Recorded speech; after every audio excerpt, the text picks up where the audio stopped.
அருமையான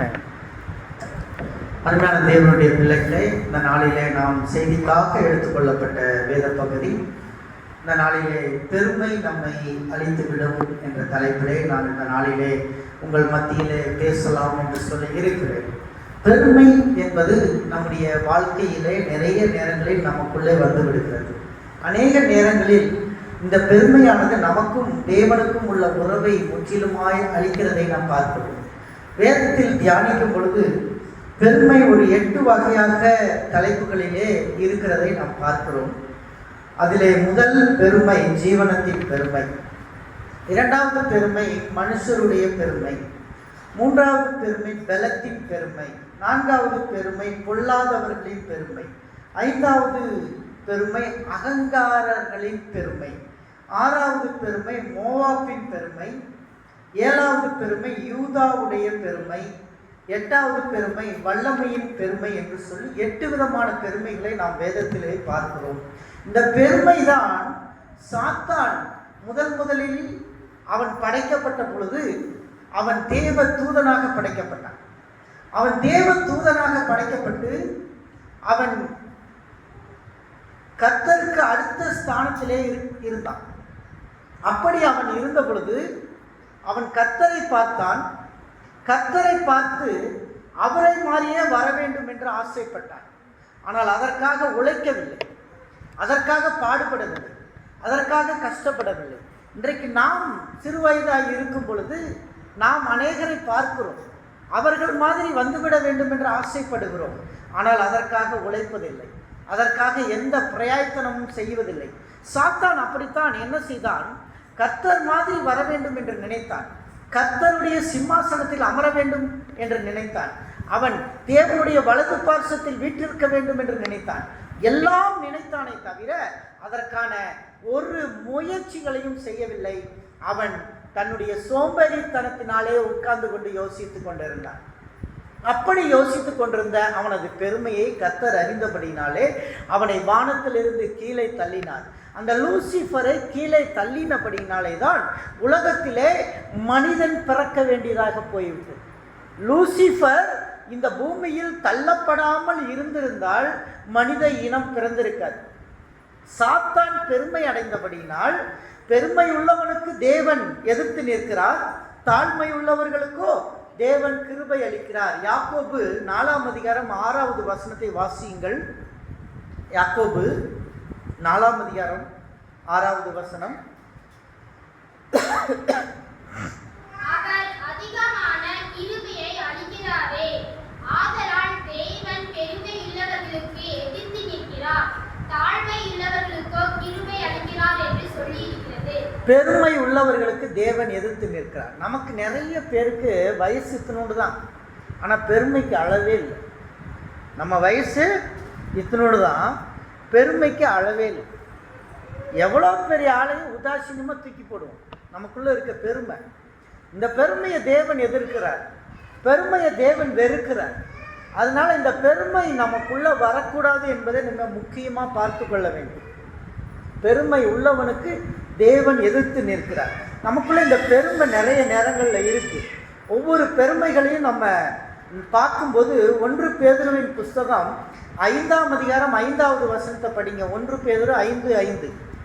அந்தபடி இளைஞரே, மூப்பருக்கு கீழ்ப்படியுங்கள். நீங்கள் எல்லாரும் ஒருவருக்கொருவர் கீழ்ப்படிந்து மனத்தாழ்மையை அணிந்து கொள்ளுங்கள். பெருமை உள்ளவர்களுக்கு தேவன் எதிர்த்து நிற்கிறார், தாழ்மை உள்ளவர்களுக்கோ கிருபை அளிக்கிறார். தாழ்மை உள்ளவர்களுக்கு தேவன் கிருபையை கொடுக்கிறார், பெருமை உள்ளவர்களுக்கு தேவன் எதிர்த்து நிற்கிறார். மூப்பர்களுக்கு கீழ்ப்படிங்கள். மூப்பர் என்று சொன்னால் வயசுக்கு மேலே இருக்கிறவங்களுக்கு கீழ்ப்படியணும். You should respect those who have an elders. வயசுக்கு மேலே இருக்கிறவங்களுக்கு வயசுக்கான மரியாதையை கொடுக்கணும். யாராக இருந்தாலும் சரி, நமக்குள்ள அந்த பெருமை வரக்கூடாது.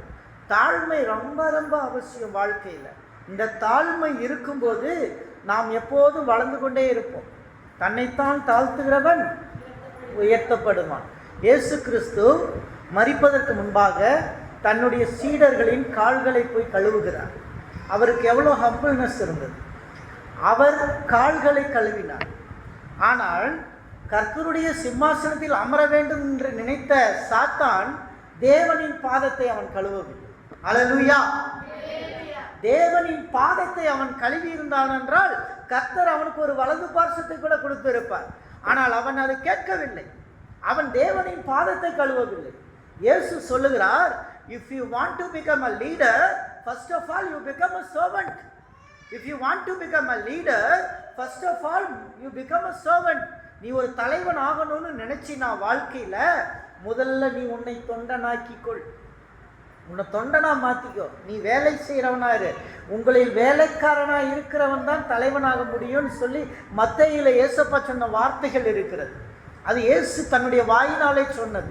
உன்னை நீ முதலில் வேலைக்காரனாயிரு. First of all you become a servant, then only you become a master என்ற ஒரு வாசகத்தை இயேசு அழகாக சொல்லி இருப்பார்.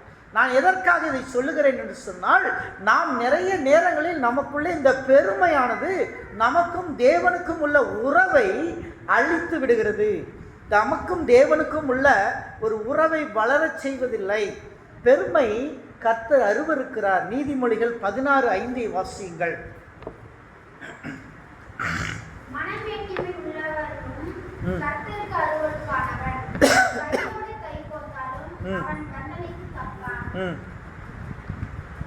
மனமேட்டுமை உள்ளவன் கர்த்தருக்கு அருவருப்பானவன். காட் அருவருக்கிறார். பெருமை உள்ளவனை தேவன் அருவருக்கிறார். நமக்குள்ள பெருமை இருக்கும் பாருங்க. சில நேரங்களில் நம்ம ஒரு புது ட்ரெஸ்ஸு போட்டால் ஒரு பெருமை வரும். புது ட்ரெஸ் இருந்தால் போதும், பெருமை வந்துடும். 10th பாஸ் பண்ணிட்டா ஒரு பெருமை, 11th போயிட்டா ஒரு பெருமை, +2 போயிட்டா ஒரு பெருமை, காலேஜுக்கு போயிட்டா அதை விட பெருமை. தலை கீழே இருக்கும், கால் மேலே இருக்கும்.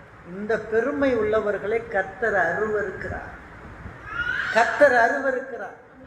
நிறைய நேரங்களில் நம்முடைய உடைகள் மீது பெருமைப்படுவோம். சாப்பிட்ற உணவின் மீது பெருமை அடைவோம். நம்ம சாப்பிடுகிற உணவு மீது பெருமை வரும். இந்த சாப்பாடு எனக்கு வேண்டாம் என்று துச்சமாக எறிவோம். ஐஸ்வர்யவான் தான் சாப்பிடும்போது தன் மேஜையிலிருந்து பருக்கையை வேண்டுமென்றே சிந்தினான். லாசரு தூரத்தில் நின்று பார்த்து கொண்டிருந்தான். அவனுக்கு சாப்பாடு இல்லை, உணவில்லை. ஆனால் அவனுக்கு ஐஸ்வர்யமான சாப்பாட்டை எதிர்பார்த்து கொண்டு இருந்தான். ஆனால் அவனுக்கு அது கிடைக்கவில்லை. ஆனால் ஐஸ்வர்யவானுக்கு எப்போதும் அவன் ஐஸ்வர்யத்தை விரும்பி விரும்பி, ஆடம்பரத்தை விரும்பி விரும்பி ஓடிக்கொண்டே இருந்தான். கடைசியில் நடந்தது என்ன? ஐஸ்வர்யவானும் மரித்தான், லாசருவும் மரித்தான். லாசரு பரலோகத்திற்கு போனான். ஐஸ்வர்யவான் ஆடம்பர சாப்பாட்டை தின்றவன் எங்கே போனான்? நரகத்தில் இருந்தான். அருமையான தேவனுடைய பிள்ளைகளே, உணவில் கூட நீங்கள் கரெக்டாக இருக்க வேண்டும் என்று தேவன் சொல்லுகிறார். நாம் சாப்பிடுகிற உணவை கூட நீங்கள் துச்சமாய் மதித்தால் நீங்கள் ஐஸ்வர்யவானை போல நரகத்தில் தள்ளப்படுவீர்கள். எச்சரிக்கை உள்ளவர்களாய் இருங்க. வேத வசனம் அதைத்தான் சொல்லுகிறது. இந்த நாளிலே முதலாவது பெருமையை குறித்து நான் இந்த நாளிலே உங்களிடத்திலே பேச போகிறேன். அது ஜீவனத்தின் பெருமை. ஜீவனத்தின் பெருமை. 1 யோவான் 2:16 வாசியுங்கள்.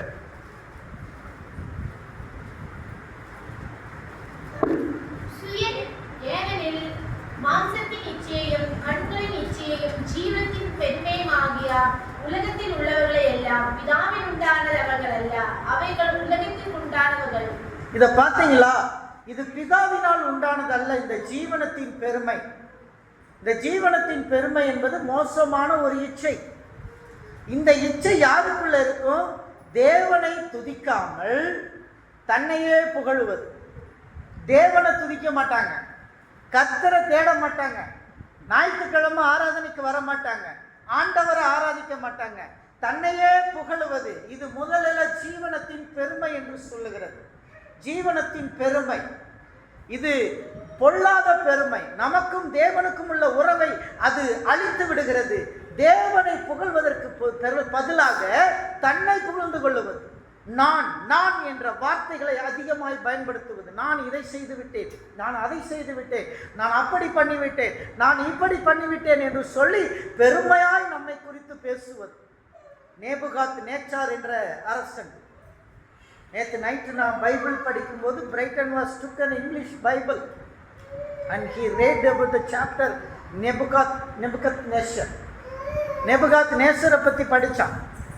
அந்த நேபுகாத் நேச்சர் என்ன பண்ணாரு, நீங்கள் தானியேல் 4ஆம் அதிகாரத்தை படித்து பார்த்தீங்கன்னா தெரியும். அவன் ஒரு பெரிய பாபிலோன் தொங்கு தோட்டத்தை கட்டினான். பெரிய தொங்கு தோட்டம். உலக அதிசயங்கள்ல 9 அதிசயங்கள்ல ஒன்று. உலகத்தில் 9 அதிசயங்கள்ல ஒரு அதிசயம் பாபிலோன் தொங்கும் தோட்டம். இந்த தொங்கும் தோட்டம் மேலே இருக்குது, கீழே இல்லை, பூமியில் கிடையாது. எல்லா தோட்டமும் எங்கே இருக்கும்? பூமியில் இருக்கும். ஆனால் அந்த பாபிலோனில் கட்டினது தோட்டம் தொங்கிக்கிட்டே இருக்கும். அந்த அளவுக்கு சிறப்பான தோட்டம், அழகாக கட்டியிருக்கான். உலக அதிசயத்தில் ஒன்று. அந்த 9 அதிசயத்தில் ஒரு அதிசயம். அந்த காலத்தில் அதை கட்டி அவனுக்குள்ள ஒரு பெருமை வந்துச்சு. இதெல்லாம் என்னால தான் நடந்துச்சு, இதெல்லாம் என்னால தான் நடந்துச்சுன்னு சொல்லி ஒரு நாள் கர்த்தர் பார்த்துக்கிட்டே இருந்தார். நம்ம எல்லாம் சொல்லுவோம், நமக்குள்ள பெருமை இருக்கும், சின்ன வயசுல பெருமை ஜாஸ்தியாக இருக்கும். நம்ம இனத்தின் மேலே பெருமை, நம்ம ஜாதியின் மேலே பெருமை, நம்ம குடும்பத்தை பற்றிய பெருமை. இப்படிப்பட்ட பெருமையை தேவன் எதிர்க்கிறார். இப்படிப்பட்ட பெருமையை தேவன் எதிர்க்கிறார். நம்முடைய மொழிகளின் மீது பெருமை, இப்படிப்பட்ட பெருமைகளை தேவன் எதிர்க்கிறார். நம்முடைய உடையின் மீது பெருமை, நாம் உடுத்துகின்ற போடுகின்ற நகையின் மீது பெருமை, நாம் வைத்திருக்கிற வாகனத்தின் மீது பெருமை, நாம் கட்டுகிற வீடின் மீது பெருமை. இப்படிப்பட்ட பெருமை நமக்கும் தேவனுக்கும் உள்ள உறவை முறித்துவிடும். பெருமை உள்ளவர்களுக்கு தேவன் எதிர்த்து நிற்கிறார். நேபுகாத் நேச்சார் தன்னை பெருமையால் பேசிக்கொண்டான். ராத்திரியில ஒரு சொப்பனம் வந்துச்சு. ஒரு பெரிய மரம், கிளை பயங்கரமான பெரிய மரமா இருந்தது. அது கிளை ஃபுல்லா கிளையா இருந்தது, பெரிய மரம். அவன் பார்த்த மரம் ரொம்ப பிரம்மாண்டமான மரமா இருந்தது. அப்படிப்பட்ட மரத்தை அவன் உலகத்துல பார்க்கலன்னு சொல்றான். அப்படிப்பட்ட மரத்தை அவனுடைய சொப்பனத்துல பார்த்தான். அந்த மரத்துல நல்ல கனிகள் காய்ச்சுது, நிறைய கீழே எல்லாம் விலங்குகள் எல்லாம் வந்து தங்குச்சு, மேல பறவைகள் எல்லாம் தங்குச்சு. இந்த விலங்குகளுக்கு தேவையான உணவுகள் அங்கே இருந்தது, பறவைகளுக்கு தேவையான உணவுகள் எல்லாம் அங்கே இருந்தது. திடீரென்று வானத்திலிருந்து ஒரு தேவதூதன் இறங்கி வந்தான். வானலோக காவலன் என்று எழுதப்பட்டிருக்கிறது 4ஆம் அதிகாரத்திலே தானியேலிலே. வானத்திலிருந்து ஒரு தேவதூதன் இறங்கி வந்தான். இறங்கி வரும்போது வானத்திலிருந்து ஒரு சத்தம் வந்தது. அந்த சத்தத்துல சொல்லுச்சு, இந்த மரத்தை வெட்டி போடுங்க, இந்த மரத்தை வெட்டி போடுங்க, ஆனா வேற மட்டும் விட்டு வைங்க.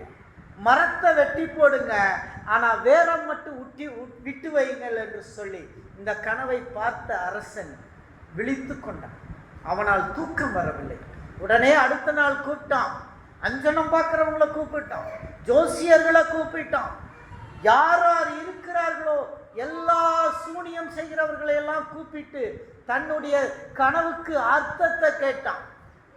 ஒருத்தனாலையும் சொல்ல முடியல. அடுத்து ராஜா செலக்ஷன் பண்ண அந்த பெல்சசாரை வர சொல்லுங்க. பெல்சசார் யாருன்னா தானியேல்.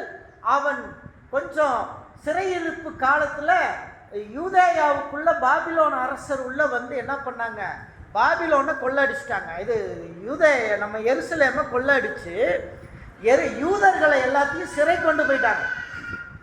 இந்த யூதர்கள் எல்லாமே எங்க போயிட்டாங்க? பாபிலோனுக்கு போயிட்டாங்க. சிறை கொண்டு போனது, சிறைக்கு கூட்டிட்டு போனது எல்லாம் யூத வாலிபர்கள். அந்த வாலிபர்கள்ல ரொம்ப திறமையான வாலிபர் ஒருவர் தானியேல். அது இல்லாத சாத்ராக், மேஷாக், ஆபேத்நேகோ, இவங்க 3 பேருக்கு அந்த நாட்டு பேர் வச்சாங்க. யூத பேர்லாம் உனக்கு இருக்கக்கூடாது அப்படின்னு சொல்லி அவனுக்கு சாத்ராக், மேஷாக், ஆபேத்நேகோன்னு வச்சாங்க. 4வது ஒரு யூத வாலிபன் இருந்தான். அந்த வாலிபன் பேரு தானியேல். அவனுக்கு பெல்சசார்னு பேர் வச்சுட்டாங்க, பாபிலோனிய பேரு. ஆனா இந்த பெல்சசார் கிட்ட விசேஷ தேவர்களுடைய ஆவி இருந்தது. பெல்சசார் 3 வேளை செபிக்கிறவனாயிருந்தான். பெருமை உள்ளவன் அல்ல, அவன் 3 வேளை செபிக்கிறவனாயிருந்தான். 3 வேளை செபித்து கொண்டே இருக்கிறான் பெல்சசார். பெல்ஷஸ்ஸார்கிட்ட உன்னதமான தேவனுடைய ஒரு விசேஷ ஆவி அவனுக்குள் இருந்தது. அருமையான தேவனுடைய பிள்ளையே, நீ சின்ன பிள்ளையா இருக்கும் பொழுது உனக்குள்ளே விசேஷ தேவனுடைய ஆவி இருக்கிறதா என்பதை ஆவி உள்ளவர்கள் கண்டுபிடிக்க முடியும். உன்னுடைய நடத்தையிலே, உன்னுடைய செயல்களிலே கண்டுபிடிக்க முடியும். நீ மற்றவர்களை பிரியப்படுத்துவது மாதிரி நடக்க மாட்டாய். தேவ ஆவியை பெற்ற பிள்ளைகள் உன்னை தராசிலே நிறுத்தி விடுவார்கள்.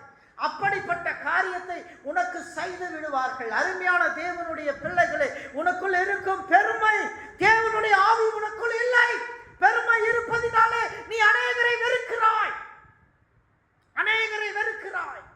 இந்த பெருமையினால் நீ சாப்பிடுகிற உணவை வெறுக்கிறாய், நீ இருக்கிற இடத்தை வெறுக்கிறாய். உனக்குள் வெறுப்பின் ஆவி இருந்து கொண்டிருக்கிறது.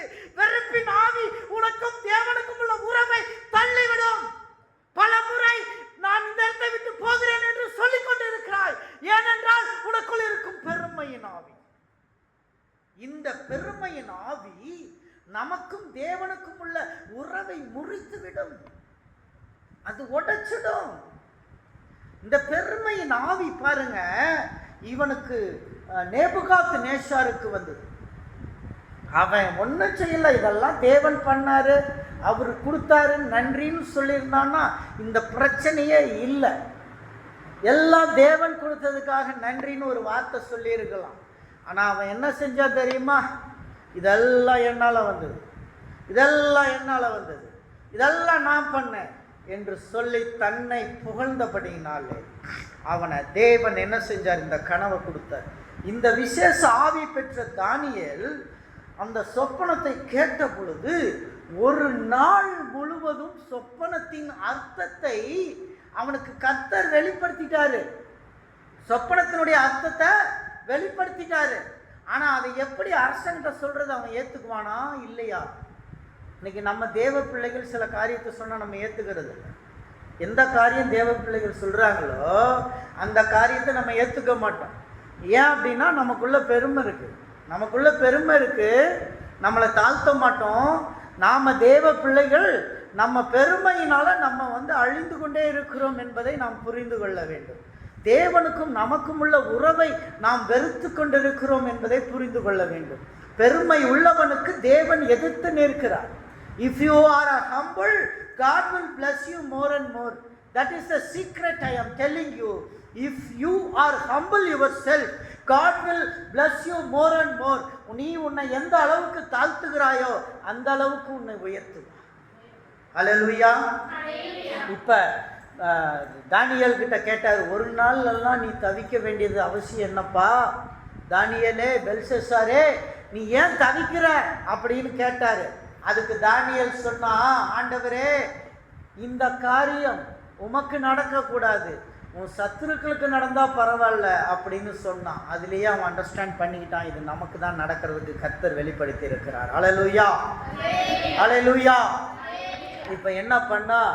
தானியேல் சொன்னா, நீங்க சீக்கிரமா உங்க பதவியிலிருந்து கீழே இறங்குவீங்க, இறங்கி நீங்க மிருகமா மாறுவீங்க. என்னவா மாறுவீங்க? மிருகமா மாறுவீங்க. பெருமை உள்ளவர்கள் தேவனுடைய உறவை விட்டு வெளியே வருவார்கள். அவர்கள் குணங்கள் மிருக குணமாய் மாறிவிடும். ஹல்லேலூயா, ஹல்லேலூயா. ஆகவே நீங்கள் இதை உணர வேண்டும், நீங்கள் இதை உணர வேண்டும். தினமும் வேதம் படிக்கிறவர்களுக்குள்ளே பெருமை வராது, வேத புஸ்தகத்தை வாசிக்கிறவர்களுக்குள்ளே பெருமை வராது, தினமும் ஜெபிக்கிறவிடத்தில் பெருமை வராது, பெருமையான வார்த்தைகள் வராது, பிரச்சனையான வார்த்தைகள் அங்கே வராது.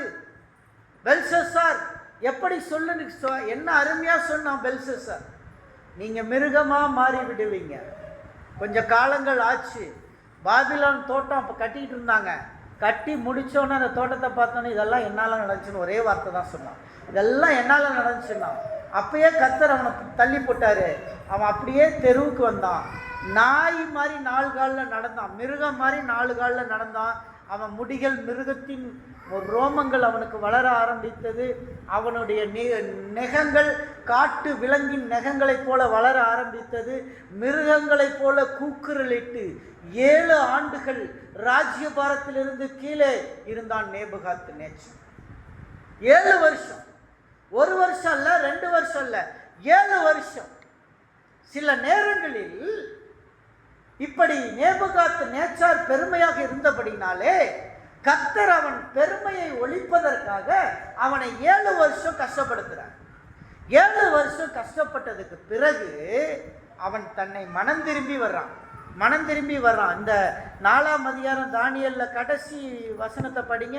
அவன் கர்த்தர்கிட்ட எப்படி வந்தான் பாருங்க, அவனுடைய அவுட்கம் எப்படி இருந்துச்சு பாருங்க. உன்னதமான தேவனை துதிக்க ஆரம்பிப்பான். நீங்க பார்த்தீங்கன்னா பாருங்க, படிங்க அந்த வசனத்தை, கீழ்ப்பகுதியில் படிங்க, பின்பகுதியில் வரும். 4ஆம் அதிகாரம் தானியேல் லாஸ்ட்ல 2-3 வருஷம் படி.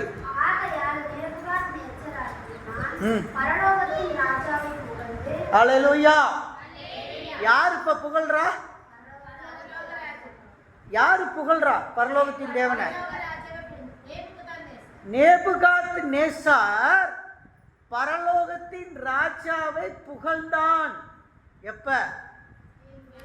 பெருமையினால மிருகமாக்கப்பட்டு பிறகு அவன் மனிதனான பொழுது யாரை புகழ்ந்தான்?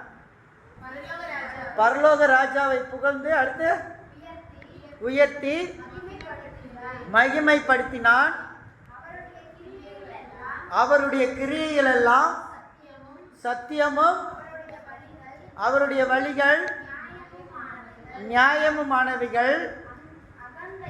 அகந்தையாய் நடக்கிறவர்களை தாழ்த்த அவராலே ஆகும். யாரும் அகந்தையா நடக்காதீங்க. நம்ம நினைக்கிறோம் நம்ம நல்லா இருக்கோம், நான் நல்லா இருக்கேன்னு நான் நினைப்பேன். ஆனால் நம்மளை மற்றவங்க தான் சொல்லணும் நான் எப்படி இருக்கேன் அப்படி. அகந்தையாக நம்ம நடந்தோம்னா கர்த்தர் தாழ்த்து வராங்க, இன்னும் தாழ்த்தி கஷ்டத்துக்குள்ளே கொண்டு போவார். அகந்தையாக நடக்காதீங்க. ஆண்டவரை தேடுங்க, முழு மனதோட தேடுங்க. அதுதான்ல அருமையான தேவனுடைய பிள்ளை. அந்த ஜீவனத்தின் பெருமை ரொம்ப மோசமானது, அதிலிருந்து விட்டு விலகணும். 2வது பெருமையை பார்ப்போம், மனுஷருடைய பெருமை. இந்த மனுஷருடைய பெருமை, எனக்கு நிறையா பணம் இருக்குன்னு பேசுவேன், நான் நிறையா படிச்சிருக்கேன்னு பேசிக்குவேன், நான் நல்லா படிப்பேன், எனக்கு எப்படியும் நான் பெரிய ஆள் ஆகிடுவேன். இதெல்லாம் நடக்காதுப்பா தங்கச்சிங்களா தம்பிங்களா, நான் சொல்கிறேன், இந்த பெருமை நடக்காது. கர்த்தருடைய கிருபை இருந்தால் தான் வளரும். அல்லேலூயா, அல்லேலூயா. கர்த்தருடைய கிருபை இருந்தால் தான் வளர முடியும். உன் கிருபை வேண்டுமப்பா, உன் கிருபை இல்லாட்டி நான் ஒன்றும் இல்லைப்பா, அதுதான் முக்கியம். யோபுவின் புஸ்தகம் 33ஆம் அதிகாரம் 17வது வசனத்தை வாசியுங்கள். யோபு 33:17. மனுஷன் தன்னுடைய செய்கையை விட்டு நீங்கவும் மனுஷனுடைய பெருமை அடங்கவும் செய்கிறார். பெருமையை என்ன செய்றாரு? அடங்க செய்கிறார். அடுத்து அவன் ஆத்துமாவை படுகொலிக்கும், அவன் ஜீவனை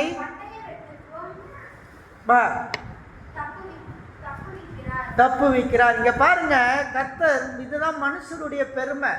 பெருமையான மனிதனை கர்த்தர் வெறுக்கிறார். தாழ்மை உள்ளவனுக்கோ கிருபை அளிக்கிறார். எப்பயுமே இந்த தாழ்மை உள்ளவர்களை பாருங்க, தேவன் அவங்கள உயர்த்திக்கிட்டே கொண்டு போவார். அவங்கள உயர்த்திக்கிட்டே இருப்பார், அவங்கள எல்லா காரியத்திலும் உயர்த்திக்கிட்டே இருப்பார். நம்ம எப்பயும் தாழ்மையாக இருக்க வேண்டும். நமக்குள்ள பெருமை என்பது வந்துவிடக்கூடாது. அந்த பெருமை வந்துவிட்டால் நமக்கும் தேவனுக்கும் உள்ள உறவை அது உடைத்து விடும். நிறைய பேர் என்ன பண்ணுவாங்கன்னா, நம்ம சில நேரங்களில் நமக்குள்ள பெருமை இருக்கும். அந்த பெருமை வந்தோடனே சில ஃபோன் கால்ஸ் யாராவது பண்ணாங்கன்னா நம்ம எடுக்க மாட்டோம். நமக்குள்ள பெருமை இருக்கும். அந்த பெருமையினால் நம்ம அட்டன் பண்ணுறதே கிடையாது. கர்த்தர் அதை பார்ப்பார், கர்த்தர் அதை பார்ப்பார்.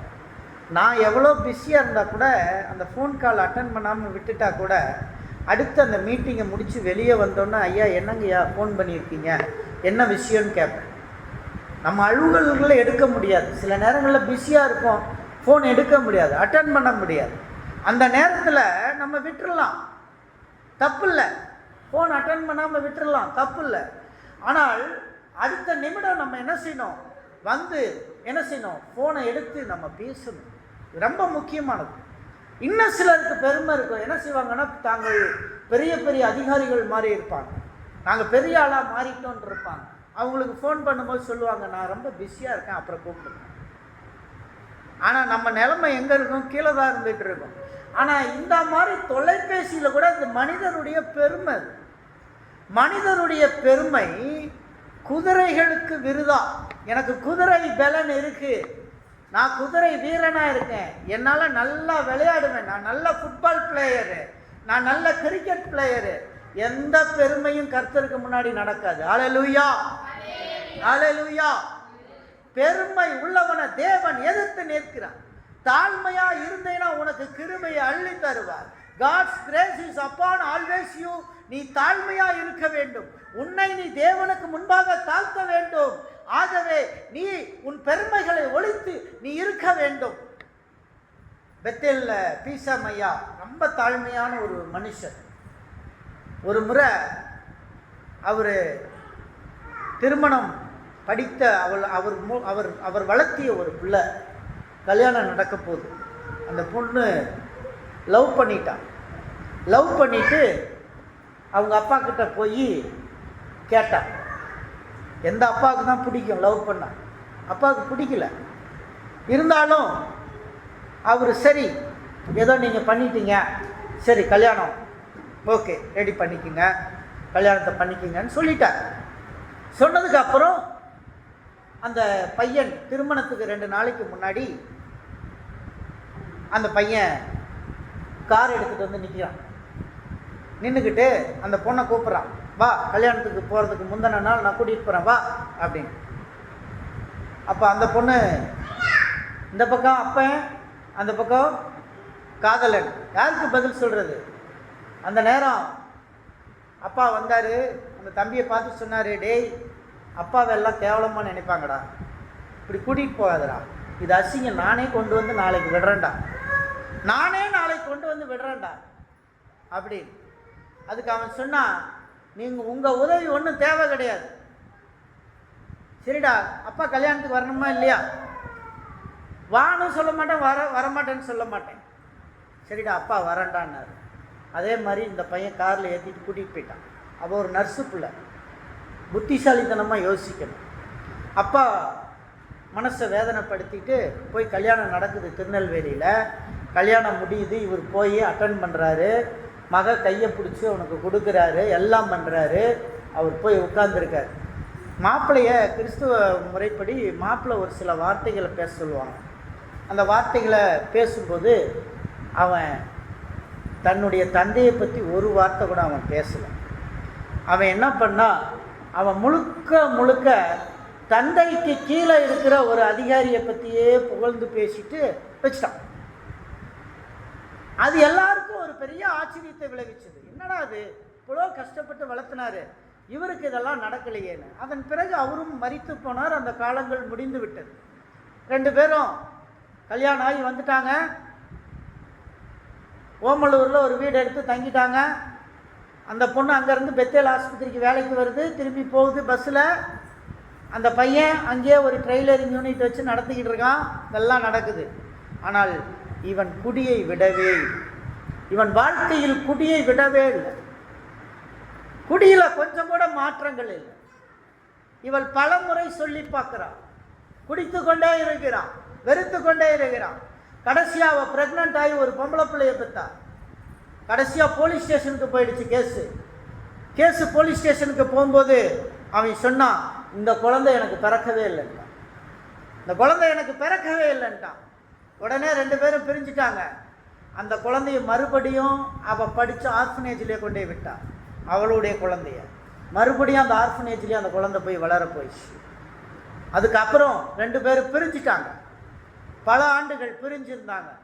இவ போனால் நேராக போய் வெள்ளூர் சிஎம்சியில் வேலைக்கு போனான்.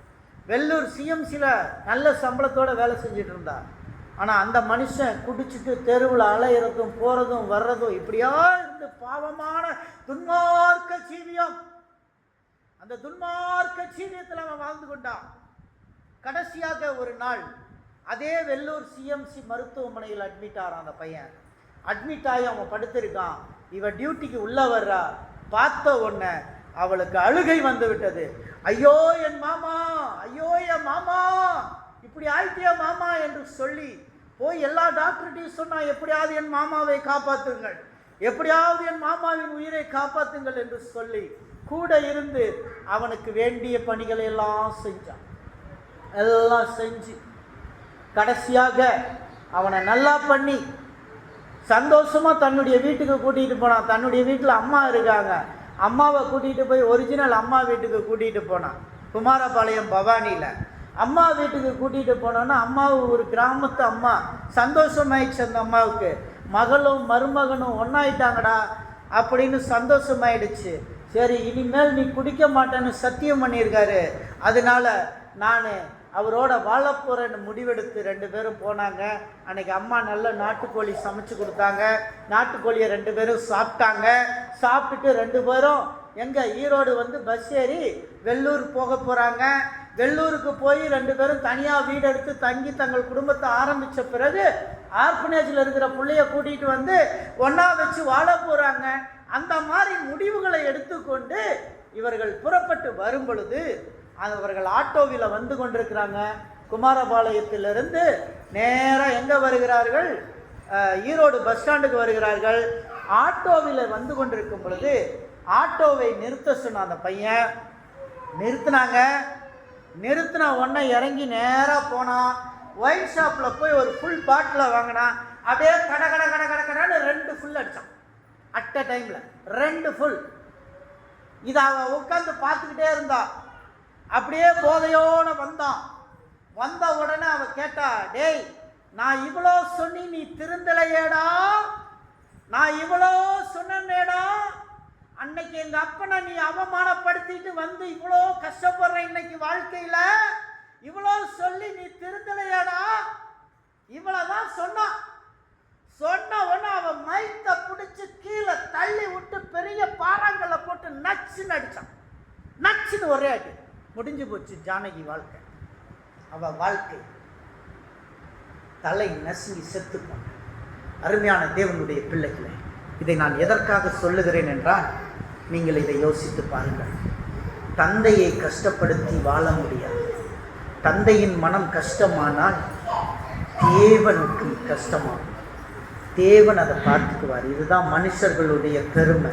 இந்த பெருமை உங்களுக்குள்ள இருந்துச்சுன்னா தூக்கி எறிங்க. இந்த பிரசங்கத்தோடு நீங்கள் தூக்கி எறியணும். அடுத்து பலத்தின் பெருமை. இந்த பலத்தின் பெருமை எசேக்கியேல் 33ஆம் அதிகாரம் 28வது வசனம். எசேக்கியேல் 33:28. 33:28 எசேக்கியேல். நான் தேசத்தை பாழும் அபாந்தாரம் 28. நான் தேசத்தை பாழும் அவாந்தரமாக்குவேன். அப்பொழுது அதனுடைய பலத்தின் பெருமை ஒழிந்து போகும். பெருமை என்ன செய்யும்? ஒழிந்து போகும். பாழும் மோசமாக்கிடுவேன் இந்த தேசத்தை. இந்த தேசத்தை என்ன பண்ணுவேன்? நல்லா இருக்க விட மாட்டேன். இந்த தேசத்தை பாழாக்கிடுவேன் அப்படின்றாரு. ஏன்னா இஸ்ரவேல் ஜனங்களுக்கு இது கொடுத்த எச்சரிக்கை. எருசலேம் வந்து பாழாக்கப்படும், எருசலேம் பாழாக்கப்படும். பல முறை சொல்லியிருக்காரு வேதத்தில். நீங்கள் என்ன தேடலையா, நான் என்ன செய்வேன்? தேசத்தை ஒன்றுமில்லாத மணல் மேடு ஆக்கிடுவேன். வெறும் மணல் மேடு தான் அங்கே இருக்கும், வேற ஒன்றும் இருக்காது. இதுதான் இந்த பொல்லாதவர்களுடைய பெருமை. ரொம்ப மோசமானது. இப்போ பலத்தின் பெருமையை பற்றி நம்ம பேசிட்டு இருக்கோம். இந்த பெருமை தேவன் வெறுக்கிறார். நம்ம பலன், எனக்கு பலன் இருக்குப்பா, நான் செஞ்சிருவேன், எனக்கு முடியும், எனக்கு அறிவு இருக்குது, புத்தி இருக்குது, எல்லாம் செஞ்சிருவேன், எனக்கு யாரும் தேவையில்லை. இது நம்ம நினைக்கிறது. நம்ம நினைக்கிறோம், சில நேரங்களில் நினைக்கிறோம்.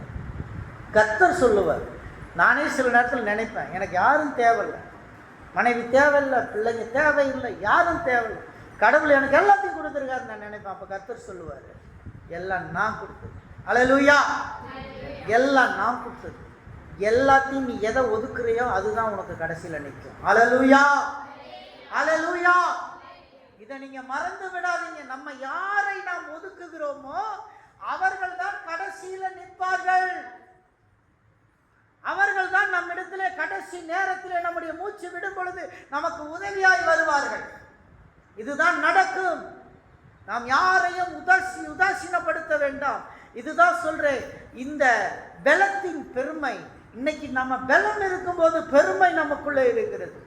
என் பலன்ல எல்லாம் படிக்கிறவன், எனக்கு ஒன்றும் தேவையே இல்லை. என் புருஷனுடைய ஹெல்ப்பே தேவையில்லை, என் மனைவியினுடைய ஹெல்ப்பே தேவையில்லை, இவங்க ஹெல்ப்பெல்லாம் எனக்கு தேவையில்லை, இவங்க உதவி தேவையில்லை. யாரை நீ ஒதுக்குறாயோ அவர்கள் உதவிதான் கடைசியில் பெரு உதவியாக உனக்கு இருக்கும். நம்ம மறந்து விடக்கூடாது. அருமையான தேவனுடைய பிள்ளைகளை, கர்த்தர் உங்களோட இருப்பார். அருமையான தேவனுடைய பிள்ளைகளை, இந்த நாளிலே உங்களுடைய பலத்தின் பெருமைகளை எடுத்து போடுங்கள். அடுத்து 4வது பெருமை, பொல்லாதவர்களின் பெருமை. இந்த பொல்லாதவர்களின் ஜெபத்தை கூட தேவன் கேட்க மாட்டார். யோபு புஸ்தகம் 35ஆம் அதிகாரம் 12வது வசனத்தை வாசிங்க. யோபு 35:12. அங்கே அவர்கள் பொல்லாதவர்களின் பெருமை நிமித்தம் கூப்பிடுகிறார்கள், அவரோ மறு உத்தரவு கொடுக்கிறதில்லை. இந்த வசனத்துல என்ன சொல்லுது? நீங்க ஜெபம் பண்ண கேட்பாரு உங்க ஜெபத்தை. நீங்க பொல்லாதவர்களா இருந்தீங்கன்னா உங்க ஜெபத்தை ஆண்டவர் கேட்க மாட்டார். உங்க ஜெபத்தை கர்த்தர் கேட்கணும்னா நீங்க நல்லவர்களா இருக்கணும். You should become a good people always. உங்களுக்குள்ள பொல்லாத மனிதர்களா என்னைக்கு இருக்காதீங்க. பொல்லாதவர்களா இருந்து நம்ம எவ்வளவு ஜெபம் பண்ணாலும் நம்ம ஜெபம் கூரையோட நின்றும், பரலோகத்துக்கு மேல போகாது.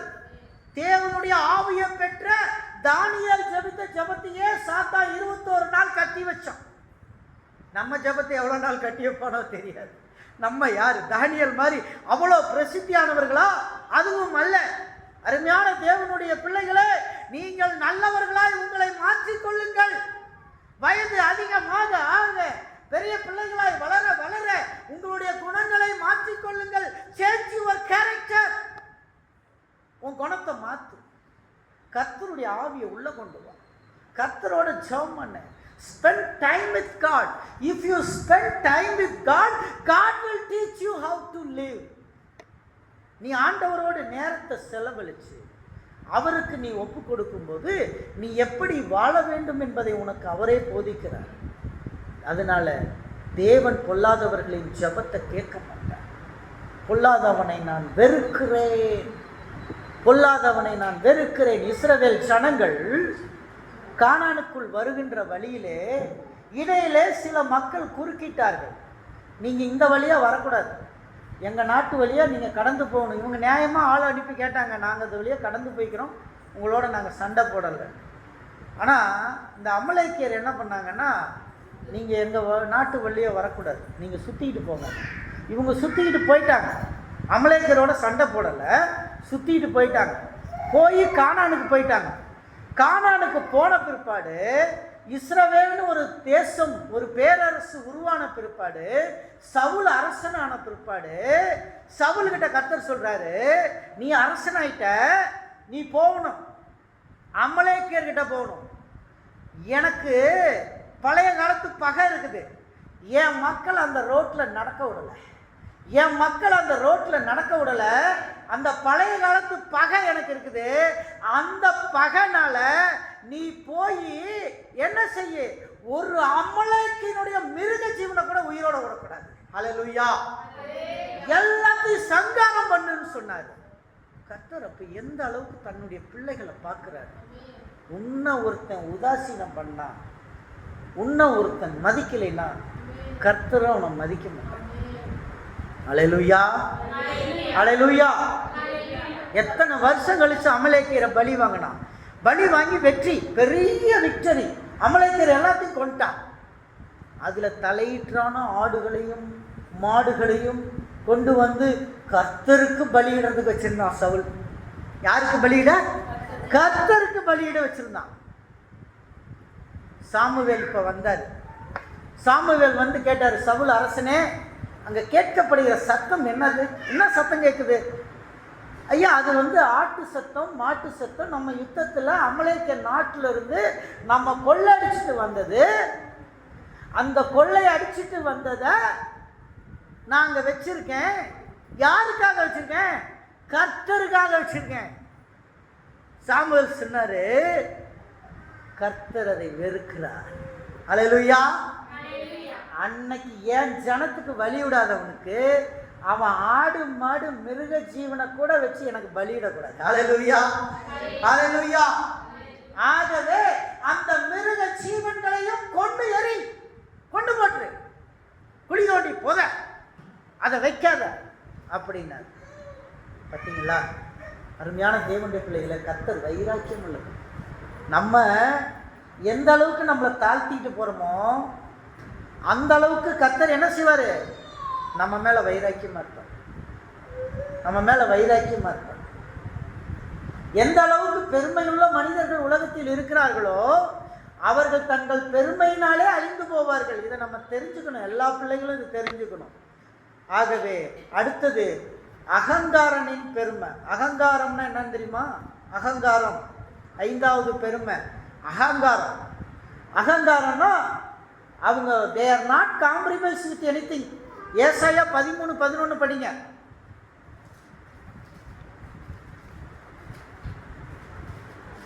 சீக்கிரமா படிங்க, இன்னும் 3 சாப்டர் எடுக்கணும். 11. பாவத்தின் நிமித்தம் உலகத்தையும் அக்கிரமத்தின் நிமித்தம் துன்மார்க்கத்தை நான் கண்டித்து அகங்காரத்தின் பெருமையை ஒழிய பண்ணி கொடியரின் கடுமையை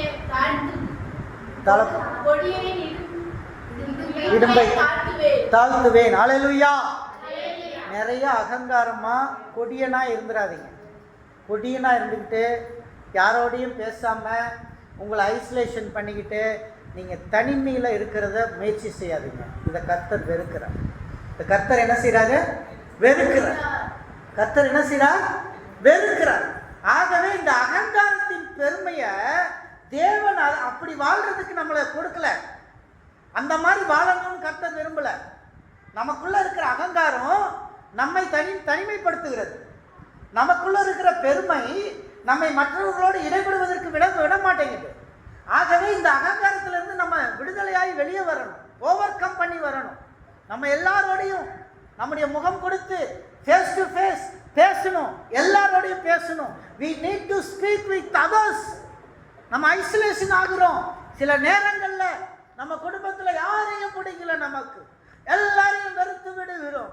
வெறுத்து போய் தனிமையாய் உட்கார்ந்து கொள்ளுகிறோம். தேவன் அதை விரும்புவாரா? தேவன் அதை விரும்புவதில்லை. அல்லேலூயா, அல்லேலூயா. தேவன் விரும்புறது தனிமை ஒன்னே ஒன்று. தன்னோட ஜெபம் பண்றது, வேத வாசிக்கிறது, உபவாசிக்கிற தனிமையை மட்டும்தான் விரும்புகிறார். அல்லேலூயா, அல்லேலூயா. வேற தனிமையை ஆண்டவர் விரும்புவதில்லை. ஆகவே இந்த அகங்காரனின் பெருமையை எடுத்து போடுங்க. இந்த அகங்காரனின் பெருமை மிக மிக கொடியது. மொர்தெகாயை போன்றது. எஸ்தர் பார்த்திருப்பீங்க. எஸ்தர் ஒரு ஏழை பெண்மணி. அவளுக்குள்ள இருந்த கேரக்டரை பார்த்தீங்களா? ஒரு ஏழை பெண்மணி. அவள் ஒரு அனாதை. she is an orphan. அவளை யோசித்து பாருங்க. அவள் ஒரு ஆர்ஃபன். அவளுக்கு திடீர்னு ஒரு யோகம் அடிக்குது. அந்த யோகம் எங்க வருது? அரண்மனைக்குள்ள வருது. அனைத்து 127 நாட்டு கன்னி பெண்கள்ல அழகான பெண்களை எல்லாம் கூட்டிட்டு வர்றாங்க. அதுல எஸ்தரும் ஒரு ஆள். எஸ்தர் அங்க வந்துட்டா. கன்னி மடத்துக்குள்ள வந்தாச்சு. அந்த கன்னிகள் மட்டும்தான் வாழக்கூடிய கன்னி மடம். அந்த கன்னி மடத்துல எஸ்தர் இருக்கா. மற்ற பெண்கள்லாம் என்ன பண்ணாங்க தெரியுமா? கன்னி மடத்துல ராஜா இடத்துல இருக்கிறதுல என்ன கேட்டாலும் கிடைக்கும். அவங்க சொன்னாங்க, எனக்கு அந்த ஷாம்பு கொடு, எனக்கு இந்த ஃபேர் அண்ட் லவ்லி கொடு, எனக்கு அதை கொடு, அவ்வளோ நகையை கொடு, இதை கொடுன்னு சொல்லி எல்லாம் கேட்டாங்க. எஸ்தர் எதையும் கேட்கல. எஸ்தர் என்ன பண்ணா?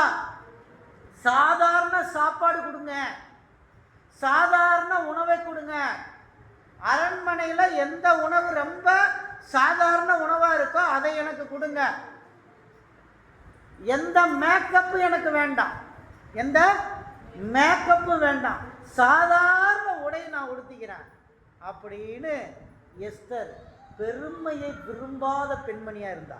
இன்னைக்கு நமக்குள்ள எவ்வளோ பெருமை இருக்குது. இந்த சின்ன வயசில் வாலிபம் வந்துருச்சு, எவ்வளோ மேக்கப், எவ்வளோ ட்ரெஸ்ஸு, சாப்பாடு, இந்த சாப்பாடு எனக்கு பிடிக்காது, அந்த சாப்பாடு எனக்கு வேணும், அது வேண்டாம், இது வேணும். எத்தனை நாளைக்கு நடக்கும்? எத்தனை நாளைக்கு நடக்கும்? கர்த்தர் வெறுத்தால் ஒரு நிமிஷம், ஒரு நிமிஷம் போதும். எத்தனை நாளைக்கு இவையெல்லாம் நடக்கும்? It's never continue in your life. பெருமை, எஸ்தர் பெருமை அடையவில்லை. எஸ்தர் பெருமை இல்லாத எளிமையான பெண்மணியாய அரண்மனையிலும் இருந்தார். அவ அரண்மனையில எளிமையானதை கேட்டு வாங்கினா. நீங்க பைபிள் எஸ்தர் புத்தகத்தை படிச்சு பாருங்க. டேடி சொல்றது உண்மையா இல்லையான்னு உங்களுக்கு தெரியும். அவ எளிமையை தான் கேட்டு வாங்கினா. எதையுமே அவ ஆடம்பரத்தை விரும்பவில்லை என்று வேதம் சொல்லுகிறது. அதனால அரசனின் கண்களில் தய கிடைச்சது பாருங்க. எல்லா பொண்ணுங்களும் மேக்கப்பு இப்படி தொங்குது, அப்படி தொங்குது, பேரன் லவ்லி லிப்ஸ்டிக்கு, அப்படியே மேக்கப்பு ஜொலிக்குது. ஆனால் அரசன் மேக்கப் எல்லாம் பார்க்கல. அவன் எந்த பொண்ணு எளிமையா இருக்காளோ அந்த பொண்ணு தான் எனக்கு ராணின்னா. ஹல்லேலூயா, ஹல்லேலூயா. அரசனின் பார்வையில் கிருபை கிடைத்தது எஸ்தரின் மீது. அருமையான தேவனுடைய பிள்ளையே, உன்னை நீ எளிமையாக்கிக்கொள், ஆடம்பரத்தை விரும்பாதே. வாலிப வயதில் நாம் சம்பாதிக்கும் போது எல்லாத்தையும் வாங்கிக்கலாம். அதுக்கு முன்னாடி ரொம்ப ஆடம்பரத்தை தேடி ஓடாதீங்க. மற்றவங்கள பார்த்த உடனே அவங்க மாதிரியே நாம் வாழணும்னு நினைக்காதீங்க, அவங்க மாதிரியே நம்ம போகணும்னு நினைக்காதீங்க. நான் இன்றைக்கும் இந்த ஊருக்குள்ளே வரும்போது கூட என்னுடைய சொந்த வண்டியில் தான் ஓட்டியிருக்கேன். ஓசு வண்டியை வாங்கி நான் ஓட்டினதில்லை. ஏன் சொல்கிறேன்னா, கர்த்தர் நமக்கு கொடுக்குற வரை காத்திருக்கணும். கர்த்தர் என்னைக்கு கொடுப்பாரோ அன்னைக்கு வரைக்கும் காத்திருக்கணும். ஒரு வாட்சுக்காக எங்கள் அம்மா 5 வருஷம் தள்ளி போட்டாங்க. 6th வரைக்கும் வரைக்கும் எங்கள் அம்மாவனால் வாட்ச் வாங்கி தர முடியல. இன்றைக்கி என் வீட்டில் இருக்கிற வாட்சை எல்லாத்தையும் சேர்த்து ஒரு கடையே வைக்கலான்னு கடைக்காரர் சொல்லுவான். அந்த அளவுக்கு எங்கிட்ட வாட்சை கர்த்தர் கொடுத்துருக்காரு. இன்றைக்கி சம்பாதிக்கிறோம், அனுபவம். அதே நேரத்தில் உனக்குள்ள தாழ்மையாக, சின்ன வயசில் ஆசைப்படலை. அதெல்லாம் என்ன கிடைச்சதோ அது ஆசைப்பட்டு வாங்கிக்கிட்டேன். எங்கள் அப்பா கிறிஸ்மஸ் அன்னைக்கு ட்ரெஸ் எடுக்க போவார். ட்ரெஸ் எடுக்கும்போது சேலத்தில் ஒரு இடத்துல பேண்ட்டு சீப்பாக கொடுப்பாங்க. அந்த கடையில் போய் தான் எடுப்பார். எங்கள் அப்பாவும் 2-3 ஸ்டாஃப்ஸு, ஏன்னா அவங்க சம்பளம் அவ்வளோதான் கம்மி. அந்த சம்பளத்துக்கு ஏற்ற மாதிரி அந்த பேண்ட்டை வாங்கிட்டு வருவாங்க. அந்த பேண்ட்டை வாங்கி அதைத்தான் கிறிஸ்மஸ்க்கு நான் போடணும். இன்றைக்கி எங்கள் பிரைட்டனுக்கு ஒரு நல்ல அந்த மாதிரி ஒரு பேண்ட் வாங்கி கொடுத்தா போட மாட்டேன். ஐஸ்வர்யா போட மாட்டேன். உண்மை, என் பெரிய பையனும் போட மாட்டேன். ஆனால் அப்படிப்பட்ட ஒரு நிலைமை வந்துச்சுனாலும் அதை ஏற்றுக்கவும் தயாராக இருக்கணும். ஹல்லேலூயா, ஹல்லேலூயா. இதுதான் தாழ்மைன்றது, இதுதான் தாழ்மை. கர்த்தர் அந்த நிலையை விடலை, என் பசங்களுக்கு விடலை. எங்கள் அப்பா அப்படி கஷ்டப்பட்டு துணிமணிகளை வாங்கி கொடுத்தாரு. அவர் துணிமணிக்கு கூட அது எந்த பேண்ட்டும் அவங்க சீப்பாக இருக்கும் அப்படின்னு பார்த்து தான் வாங்குவாங்க. ஆனால் இன்றைக்கி நான் போகும்போது என் பையனுக்கு எது ரொம்ப காஸ்ட்லியாக இருக்கும் அதை வாங்கி தருவேன்னு சொல்லுவேன். ஈவன் என் ஹாஸ்டல் பிள்ளைகளுக்கு கூட சொல்லுவேன். நானும் மம்மியும் செலெக்ஷனுக்கு போகும்போது எது காஸ்ட் அதிகமாக இருக்குது, எது விலை அதிகமாக இருக்குது, அதைத்தான் வாங்கி தர்றதுக்கு நாங்கள் முயற்சி செய்கிறோம். அவங்களுக்கு அதை சீப்பாக போடணும். ஒருவேளை மம்மியோ அல்ல நானோ மற்றவங்களோ அவங்க ஏஜில் உங்களை மாதிரி காஸ்ட்லியான ட்ரெஸ் போட்டிருக்க மாட்டோம். ஆனால் உங்களுக்கு அதை நாங்கள் செய்கிறதுக்கு நாங்கள் ஆசைப்படுறோம். ஆனால் நீங்கள் உங்களுக்குள்ள பெருமை வந்துடக்கூடாது. அதனால நான் சொல்கிறது 6வது காரியம், மோவாப்பின் பெருமை. இந்த மோவாப்பியர்கள் யார் அப்படின்னு சொல்லி நம்ம பார்ப்போம். நான் போன வாரம் சுனுக்கிட்ட பேசிகிட்டு இருக்கும்போது நான் சொன்னேன், இந்த லோத்து சோதோம் குமாரா பட்டணம் அழிக்கப்படுவதற்கு முன்பாக லோத்து மலை மேலே ஏறி போயிட்டான். தேவதூதர்கள் போக சொல்லிட்டாங்க. அதில் பின்னாடி திரும்பி பார்த்து மனைவி உப்பு தூணாக மாறிட்டான். 2 பிள்ளைங்க கூட போகிறாங்க. 2 பிள்ளைங்க கூட போனவங்க அவங்களும் அந்த மலையில் போய் வாசம் பண்ணாங்க. ஆனால் என்ன ஆச்சு, கொஞ்ச நாளில் 2 பேருமே அப்பாவுக்கு பிள்ளையை பெற்றுட்டாங்க.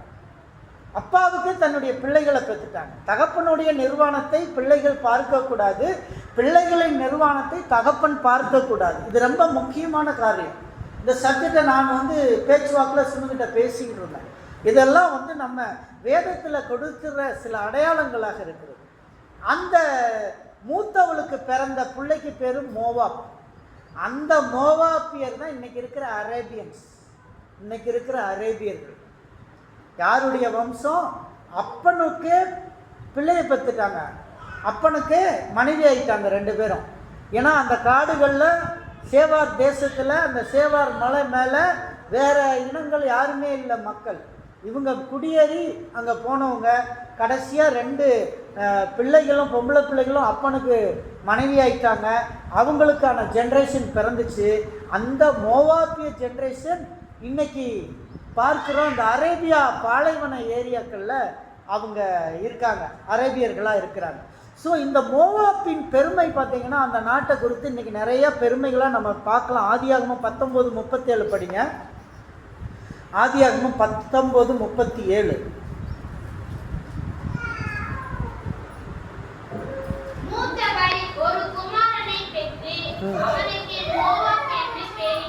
மூத்தவள் ஒரு குமாரனை பெற்று அவளுக்கு மோவாப் என்று பெயரிட்டாள். இந்த மோவாப்பிய புத்திரர்கள் எங்க இருந்தாங்கன்னா அரேபியா பாலைவனத்தில் இருந்தாங்க. அங்க இருந்த ஆதிவாசி, அங்க இருந்த நுமான்ஸோட அவங்க மிக்ஸ் ஆயிட்டாங்க, மிக்சட் ப்ரீட் ஆயிட்டாங்க. இன்னைக்கு பியூர் மோவாப்பியன்ஸ் இல்லை, அந்த மோவாபியன்ஸ் தான் இன்னைக்கு அரேபியன்ஸாக மிக்சடான ஒரு கல்ச்சராக அவங்க இன்னைக்கு இருக்காங்க. ஸோ இப்படிப்பட்ட பெருமையையே தேவன் என்ன செய்கிறாரு? எதுக்குறாரு. இந்த பாபேல் கோபுரத்தை ஆதியாகமம் 11:4 கட்டினாங்க. 11:4 படிங்க. பாபேல் என்னும் ஒரு கோபுரத்தை கட்டும்போது மக்களுக்கு என்ன பெருமை இருந்துச்சு தெரியுமா? நாங்கள் வானத்தை தொடணும், நாங்கள் வானத்து உயரமாகணும், உயரமாக இருக்கணும்னு நினச்சாங்க. எல்லாத்துலேயும் நான் டாப்பில் இருக்கணும், எல்லாத்துலேயும் டாப்பில் இருக்கணும்னு கர்த்தர் என்ன பண்ணாரு?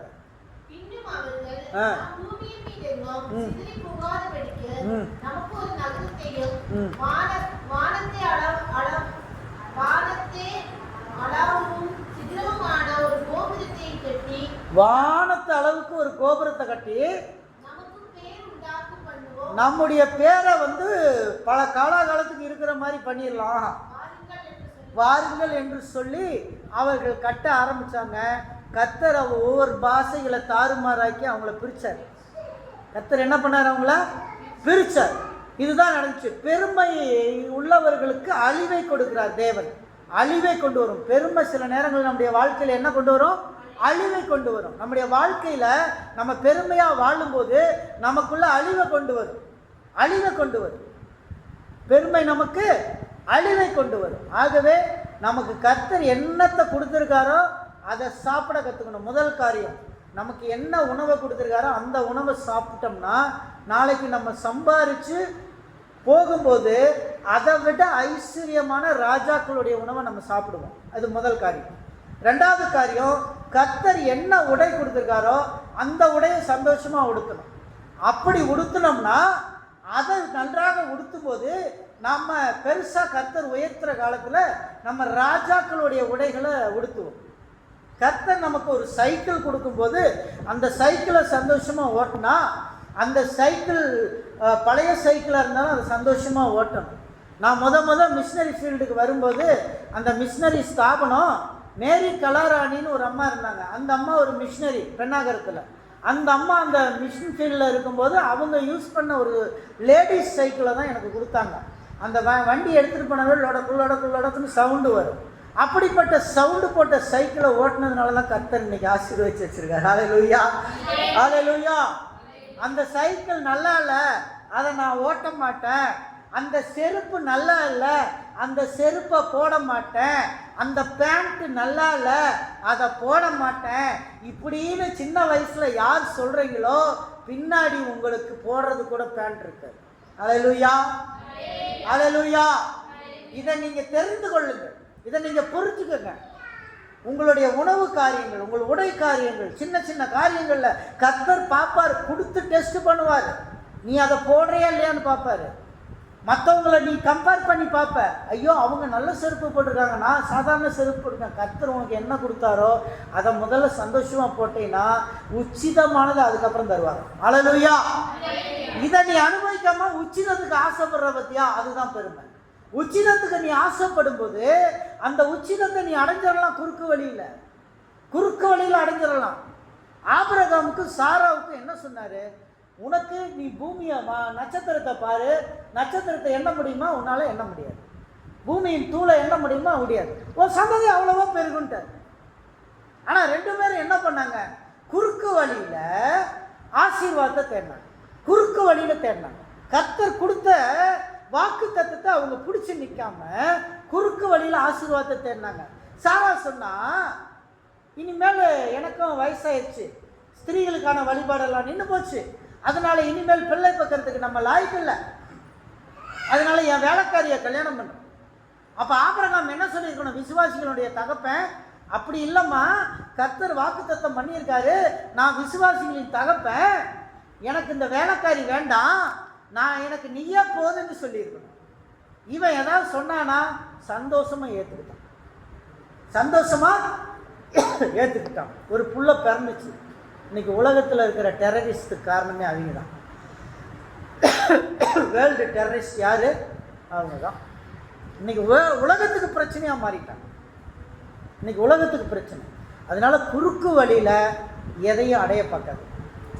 எனக்கு இந்த சாப்பாடு இல்லையா, என் ஃப்ரெண்டுக்கிட்ட இருந்து சாப்பாடு வரும். குறுக்கு வழியில் அடையிறதுக்கு பார்க்காது. இந்த ட்ரெஸ் இல்லையா, நான் வேற யார் ட்ரெஸ்ஸை திருடியாவது போட்டுக்குவேன். குறுக்கு வழியில் அடைய பார்க்காது. இப்படி நீங்கள் அடைந்தீங்கன்னா அந்த ஆசீர்வாதம் நிலைக்காது, சாபத்தை கொண்டு வரும். அம்லேக்கியனுடைய ஆடு மாடுகளை கொண்டு வந்த பொழுது அந்த ஆடு மாடுகள் தேவனுக்காக தான் அவன் கொண்டு வந்தான். ஆனால் சவுலுடைய ராஜ்யபாரத்தை கர்த்தர் அதோட முடிச்சிட்டார். நீ தப்பு பண்ணிட்டேன்னு சொல்லி அதோட 32 வருஷம் நீ ஆட்சி கவிழ்ந்தது.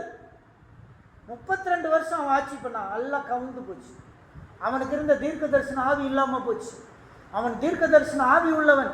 சவுல் தீர்க்க தரிசனம் சொல்லுவான், ஒரு தீர்க்க தரிசன ஆவி இருந்தது, அதுவும் அவனை விட்டு போயிடுச்சு. கடைசியில் குறி சொல்கிற பொம்பளைகிட்ட போய் நிற்க வேண்டியதாக போச்சு. பொழப்பு எங்கே போச்சு? ஒரு அரசனுக்கு குறி சொல்கிற பொம்பளைகிட்ட போய் நின்னான். இவன் நிற்க வேண்டிய அவசியம் இல்லை. ஆனால் குறி சொல்கிற பொம்பளை சொன்னா நீ செத்து போயிடுவோன்னா அதே மாதிரி செத்து போயிடும். இந்த நிலைமை நமக்கு வரக்கூடாது. பிள்ளைகள் எச்சரிக்கையாக இருங்க. குறுக்கு வழியில் ஆசீர்வாதத்தை இது பண்ணாதீங்க. இது மோவாபின் பெருமை, யூதருடைய பெருமை. எரேமியாவின் புஸ்தகம் 13ஆம் அதிகாரம் 9வது வசனம். யூதருடைய பெருமை. சீக்கிரம் படிங்க. 13:9.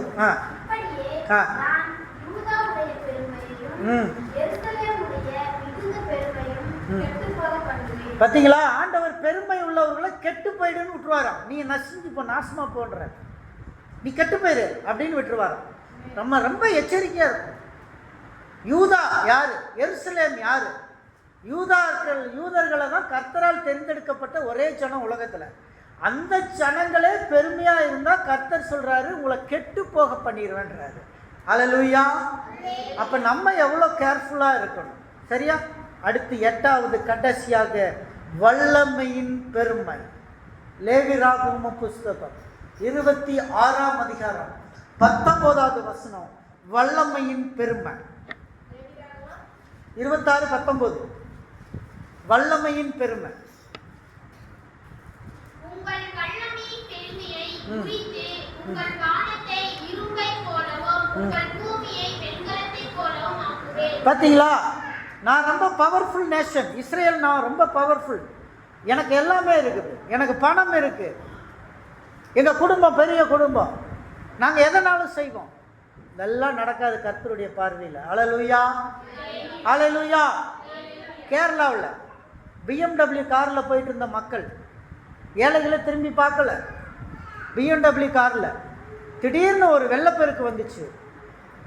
அடுத்த நாள் கோடிக்கணக்கில் பணம் இருக்குது, எடுக்க முடியல. ஏன்னா ஏடிஎம்குள்ளே தண்ணி போயிடுச்சு, பணம் எடுக்க முடியல. அவன் கடைசியில் என்ன பண்ணான்? பெரிய கோடீஸ்வரன் ரிலீஃப் கேம்பில் போய் லைனில் நின்று சாப்பாடு வாங்கி சாப்பிட்டான். வேறு வழி இல்லை. 4-5 BMW காரு என்ன பண்ணிடுச்சு, தண்ணிக்குள்ளே போயிடுச்சு. வீடு தண்ணிக்குள்ளே போயிடுச்சு. ஒன்றும் பண்ண முடியல. காசெல்லாம் அக்கௌண்ட்டில் கிடக்குது, எடுக்க முடியல. ஏன் எடுக்க முடியல? தண்ணி, ஏடிஎம் எல்லாம் க்ளோஸ்டு. எந்த ஏடிஎம்மில் போய் எடுக்கிறது? எந்த கடையும் இல்லை. என்ன பண்ணுவீங்க? நான் கேரளாவுக்கு அந்த ரிலீஃபில் போயிருந்தப்போ பார்த்தேன், எந்த கடையுமே இல்லை, எல்லா கடையும் பூட்டியிருக்கு. நமக்கே சாப்பாடு நல்ல நேரம் சகல காலையிலேயே நல்ல சாப்பாடு வயிறு நிறைய எங்களுக்கு கொடுத்துட்டார். அவர் இடத்துக்கு நேராக போனனால சகலையும் கொழுந்தியாவும் சேர்ந்து நல்ல சாப்பாடை வயிறு நிறைய எங்கள் டீமுக்கு கொடுத்ததுனால நாங்கள் ஒரு டீயும் ஒரு பண்ணை சாப்பிட்டுட்டு திரும்பி வர வரைக்கும் பத்திரமா இருந்தோம். அந்த அளவுக்கு இருந்துச்சு. அதனால தேவனுடைய பிள்ளைகளே, இந்த வல்லமையின் பெருமையை கர்த்தர் முறியடிப்பார். இப்போ இந்த 8 பெருமைகளை நான் பேசியிருக்கேன். முதல் பெருமை என்னது? ஜீவனத்தின் பெருமை. 2வது பெருமை மனுஷருடைய பெருமை. 3வது பெருமை பலத்தின் பெருமை. 4வது பெருமை கொல்லாதவர்களின் பெருமை.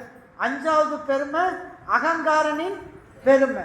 6வது பெருமை மோவாப்பின் பெருமை. 7வது பெருமை யூதாயாவினுடைய பெருமை. 8வது பெருமை வல்லமையின் பெருமை. ஆகவே பெருமை உள்ளவர்களே, உங்கள் பெருமைகளை எடுத்து போடுங்க. குழந்தை மாதிரி ஆனீங்கன்னா காட்ஸ் கிரேஸ் அதிகமாக வரும். If you want to become a child, ஆண்டவர் சொன்னார், ஒரு குழந்தைய முன்னாடி நிறுத்தினார், இந்த சிறுவனை போல ஆகாவிட்டால் நீ பரலோக ராஜ்யத்துக்குள்ள வர முடியாது. அல்லேலூயா. அந்த குழந்தை இங்க பார்க்குற எல்டா மாதிரி, நீ எல்டாவை போல ஆகாவிட்டால் நீ பரலோக ராஜ்யத்துக்குள்ள பிரவேசிக்க முடியாது. அல்லேலூயா. அது எப்படி? ஏதாவது சூதுவா தெரியுதா? அது பாட்டுக்கு தவழ்ந்துட்டு இல்லையா? அந்த குழந்தைகளுடைய விளையாட்டு ஏதாவது தெரியுதா? பார்த்தீங்களா?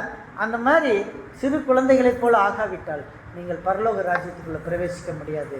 நீங்கள் இன்னைக்கு ஒரு வேளை நான் செய்தியை கேட்கும் பொழுது உங்களுடைய மனதுக்குள் ஆவியானவர் பேசியிருந்தால், இன்னைக்கு முழங்கால் போடுவோம், எல்லாருமே கர்த்தருக்கு ஒப்பு கொடுப்போம். எந்த இடத்துல நீங்கள் பெருமையாக இருந்தீங்க, எந்த இடத்துல பெருமையாக இருந்தீங்க, ஆண்டவரே இந்த நாளில் என்னுடைய பெருமையை நான் ஒப்பு கொடுக்குறேன்ப்பா, ஐ கமிட்டட் மை லைஃப், என்னுடைய பெருமையை உங்களுடைய சமூகத்தில் ஒப்பு கொடுக்குறேன், உமக்கு நன்றி அப்பா. இந்த 8 பெருமைகளை நான் பார்த்தேன்ப்பா. நான் நிறைய நேரங்களில் என்னை ஐசோலேஷன் பண்ணியிருக்கேன். நான் நிறைய நேரங்களில் மற்றவர்களை வெறுத்து பேசியிருக்கேன், மற்றவங்களை உதாசீனம் பண்ணியிருக்கேன், மற்றவங்க கால்ஸ் அட்டன் பண்ணாமல் இருந்திருக்கேன். இதெல்லாம் நான் செய்த ஒரு பெருமையின் காரியம் ஆண்டவரே. ஆகவே இனிமேல் I will response each and every call. ஒவ்வொரு காலும் நான் ரெஸ்பான்ஸ் பண்ணுறேன்ப்பா. உங்களுக்கு நன்றி அப்பா. நீங்கள் பெருமை உள்ளவங்களை எதிர்த்து நிற்பீங்களாமே, அப்படியாக நாங்கள் அந்த பெருமையை விட்டு விலகிறதுக்கு உதவி செய்யுங்க. நான் என்னுடைய உணவுகளில் கூட நான் பெருமைப்பட்டிருக்கேன், நான் என்னுடைய உடைகளில் கூட நான் பெருமைப்பட்டிருக்கேன், என்னுடைய ஆர்னிமெண்ட்ஸில் நான் போடுற செருப்பில் முதல் கொண்டு எல்லா உடைமைகளில் கூட நான் பெருமைப்பட்டிருக்கேன்ப்பா. எனக்கு இருக்கிற பணத்தை கண்டு நான் பெருமைப்படுத்திருக்கேன், எனக்கு இருக்கிற பொருட்களை கண்டு, வாகனத்தை கண்டு நான் பெருமைப்பட்டிருக்கேன்.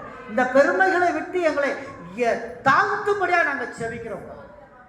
உங்களுக்கு நன்றி, துதிக்கிறோம், சோதரிக்கிறோம். தொடர்ந்து ஆசீர்வதியும், பலப்படுத்தும், பாதுகாத்துக் கொள்ளும். கர்த்தர் தாமே இந்த நாளில் ஒப்பு கொடுத்த ஒவ்வொரு பிள்ளைகளும் உடைய கரத்திலே கொடுக்குறப்பா. இந்த பிள்ளைகளை ஆசீர்வதி, பலப்படுத்தும். நசரேயனாகிய இயேசுவின் நாமத்தில் வேண்டிக் கொள்கிறேன் பரமபிதாவே. என் ஆத்துமாவே கர்த்தரை ஸ்தோத்திரி, என் முழுவதும் பரிசுத்த நாமத்தை ஸ்தோத்திரி. என் ஆத்துமாவே கர்த்தரை ஸ்தோத்திரி, கர்த்தர் செய்த சகல உபகாரங்களையும் மறவாதே. ஆமென். நம்முடைய கர்த்தராகிய இயேசு கிறிஸ்துவின் கிருபை, பிதாவாகிய தேவனுடைய அன்பும் பரிசுத்தாவின் அன்பின் ஐக்கியமும் சந்தோஷமும் சமாதானம் நம் அனைவரோடும் எல்லா பெருமையை நீக்கி நமக்குள் தேவன் தருகின்ற தாழ்மை நம்முடைய வாழ்க்கையில் வருவதாக. அல்லேலூயா, அல்லேலூயா, அல்லேலூயா. கர்த்தருக்கு சொல்.